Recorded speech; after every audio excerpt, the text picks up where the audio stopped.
भक्त लोग अब तो खुश होना चाहिए, अब तो मुबारक मिल गया, मेरा राज्याभिषेक भी देख लिया, मैं राजा भी बन गया, राम राजा बन गए, उनका राज्याभिषेक हो गया। तो देखिए भक्त लोग लड़का कहते बैठे थे। भगवान कहते हैं कि क्या बात है, तुम प्रसन्न नहीं हो, मेरा इतना बड़ा राज्याभिषेक हो गया और तुम प्रसन्न नहीं हो। तो देखिए भक्त लोग कहते हैं हाथ जोड़ करके कि प्रभु आपका हमने सेवा भी किया, बड़े बड़े सेतु बंद रामेश्वरम का पुल का निर्माण किया, बड़े बड़े पाषाण उठाए, सबने बड़े तन से सेवा किया, लेकिन सेवा तो किया हमने, आपका राज्याभिषेक देख लिया, आप राजा बने, हमें बड़ा अच्छा लगा, प्रसन्नता हुई, लेकिन एक इच्छा रह गई। भगवान राम कहते वो कौन सी इच्छा, वो कौन सी इच्छा है, उसे भी बताओ, कौन सी इच्छा आपकी रह गई। भक्त लोग कहते हैं कि प्रभु सेवा तो किया, लेकिन आपके संग में रहने को नहीं मिला। भगवान कहते हैं अच्छा यही बात है, ये भी पूरी हो जाएगी। अब इस युग को तुम पूरा करो और द्वापर में जाओ, वहाँ ग्वाल बाल के रूप में होना और मैं कृष्ण के रूप में आऊंगा और अपने संग में तुम्हें रखूंगा, संग में रहने का आनंद उस युग में मिलेगा। वचन देते हैं तो क्या है, वही भक्त लोग थे जो वहाँ गोपी ग्वाल बने और भगवान के संग माखन मिश्री बड़ा आनंद खेला, सब खेला, कितना वहाँ बहाना था खेल खेलने का, और भगवान ने सबको अपने अंग संग रखा। सखियां तो थी गोपियां, उनको भी आशीर्वचन मिला था। भगवान राम का जब शुभ विवाह हुआ जनकपुर में, माता सीता जी को उन्होंने शादी करके लाया और वरमाला माता सीता जी ने डाला, और जब उनकी विदाई होने लगी सीता जी की, तो बेटी की विदाई तो बड़ी करुणामय होती है, सबका हृदय भर आता है, आंखें भर आती हैं, अपने पिता भी रोते हैं, माता भी रोती है, बार बार सीता जी सबके गले लगती हैं। और वो सीता जी की जो सहेली थी वो सीता जी से भी ज्यादा सुंदर थी, और उन्होंने राम की छवि को देखा और छवि को देख करके इतना वो मोहित हो जाती है कि ऐसा रंग ऐसा रूप भगवान का स्वरूप कभी नहीं देखा था। तो इतने आनंदमय हो जाती है और कहती है, सीता जी की तो विदाई हो रही थी, वो तो विदाई बेला में रो रहे थे, लेकिन वो संग सहेली वो भगवान राम को देख करके आनंदमय हो रही थी और करुणामय हो रही थी, और कहती है कि प्रभु अब विदाई बेला में शाम हो गई, रात होने लगी, रात का पता नहीं चला। कहते हैं 6 महीने का वहाँ एक दिन बन गया और 6 महीने की रात, साल भर जाने में पता नहीं चला। इतना सब सूर्यदेव भी अपनी गति को रोक दिया, रात्रि ने भी अपनी गति को रोक दिया, और वहाँ इतना करुणामय आनंद था। तो गोपियाँ वो जो सीता जी की संग सहेली को क्या कहती हैं, अब हो गया रात राम जरा धीरे धीरे जाना, अब हो गया रात राम जरा धीरे धीरे जाना, कैसे करूं मन धीर राम जरा धीरे धीरे जाना, कैसे करूं मन धीर जाना, हो जय करे मेरी पीर राम जरा धीरे धीरे जाना, हो जय करे मेरी पीर राम जरा धीरे धीरे जाना, कैसे करूं मन धीर राम जरा धीरे धीरे जाना, कैसे करूं मन धीर राम जरा धीरे धीरे जाना, हो जय करे मेरी पीर राम जरा धीरे जाना, अब हो गया रात राम जरा धीरे धीरे जाना। देखिए सब सहेली कहती है सीता जी की कि प्रभु अब हो गई रात की रात, राम जरा धीरे धीरे जाना, कौन हरे मेरी पीर राम जरा धीरे धीरे जाना, कैसे धरूं मन धीर राम जरा धीरे धीरे जाना। तो भगवान उनकी करुण पुकार को सुन करके कहते हैं कि हे वामनी ये समय यहाँ पर ठीक नहीं है, तुम जो कर्मा करे।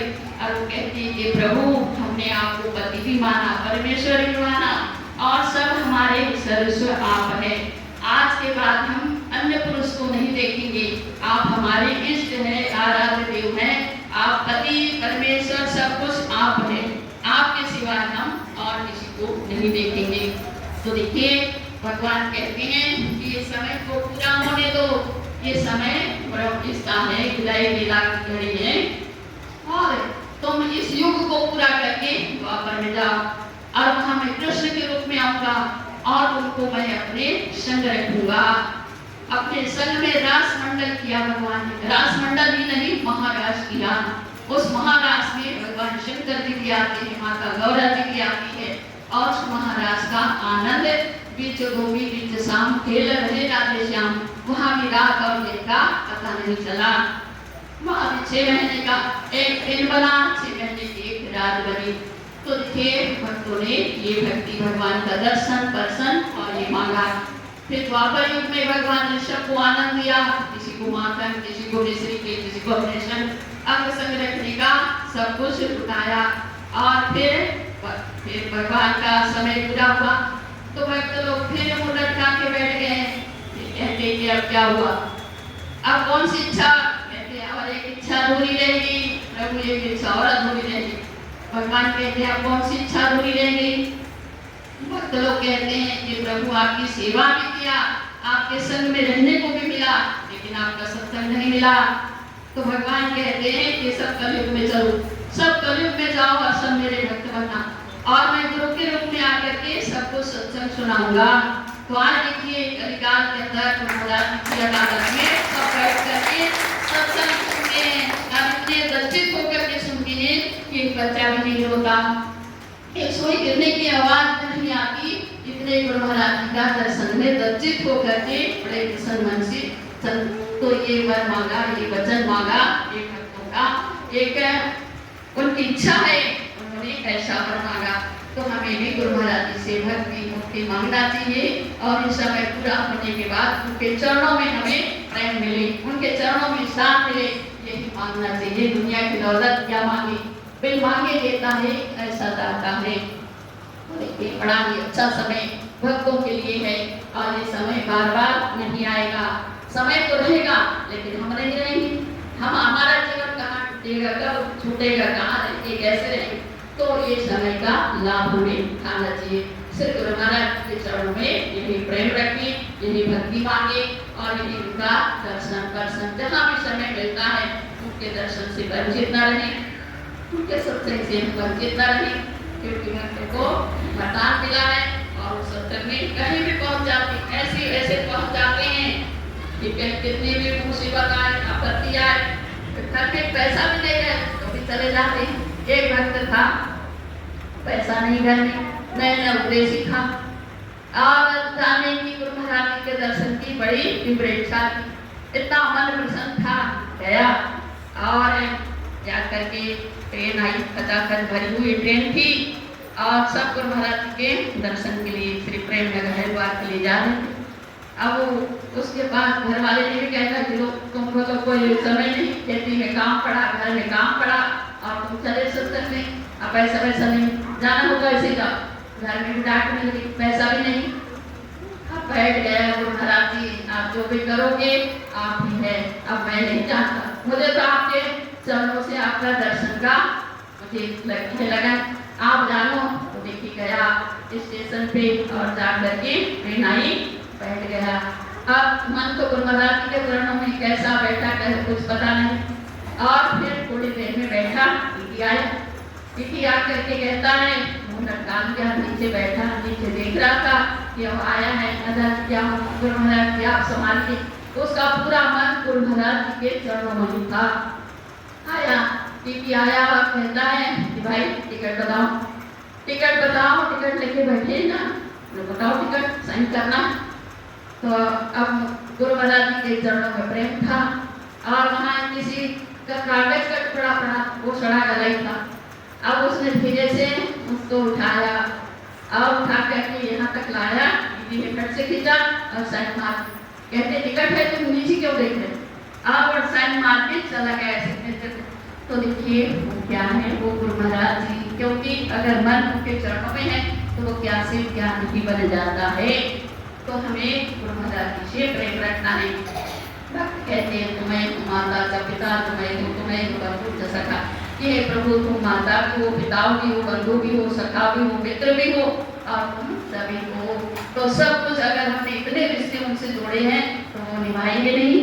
वो जिस रूप में हम उन्हें पुकारेंगे वैसा वो बन करके आता है और वो हमारे बेड़ा पार कर देता है। तो अपने गुरु महाराज जी से प्रेम करना बड़ा सौभाग्य है कि आज हम उनसे जुड़े हैं। एक घोर कलिकाल के अंदर गुरु महाराज जी की बड़ी विशेष कृपा है भक्तों के ऊपर और वो बेड़ा पार करके ही रखेंगे। भक्त जैसी कामना करते हैं वैसे गुरु महाराज जी भी दया कृपा करते हैं। तो देखिए आज का दिन बड़ा ही अच्छा है, शुभ दिन है। परम पूज्य माता जी का 10 अगस्त अब आज से कल से मानो लग जाएगा। तो ऐसे दिन में जो महापुरुष आते हैं उनका प्रभाव होता है, वो शक्ति होती है। वैसे वैसे नहीं, वो विलक्षण शक्ति होती है जो संसार की सुख बांटती, वैभव बांटती है सबको। आपको माता जी और मालिक देखिए कितना प्रयास करते हैं, सबको देते ही रहते बांटते, फिर भी कम नहीं होता। माता जी कहते हैं कि जब हम ये दिव्य परिवार में आए थे इतना नहीं था, सब गिना चुना भी भक्तों को मिलता, लेकिन आज तो इतना बक्सा भर जाता है कपड़े से।